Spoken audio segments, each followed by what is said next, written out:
Samantala, pag-iyak po ng isang ama mula sa San Fabian, Pangasinan habang hinahatid ang kanyang anak sa altar na ikakasala, pinusuan ng mga netizens. Ikwento mo ang good news na yan, Idol Tita Ronnie.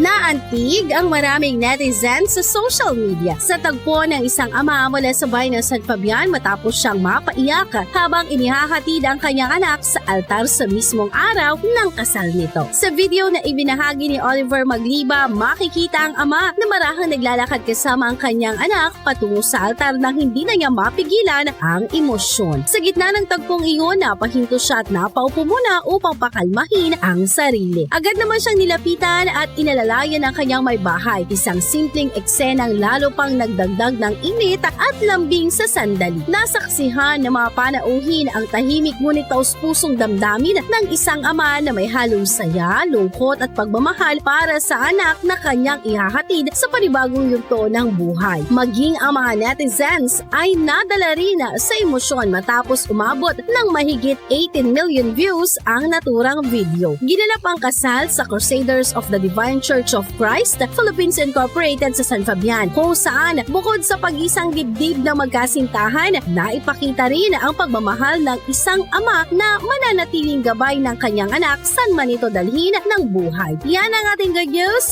for today. Ako si Idol Tita Ronnie Tatak, IFM.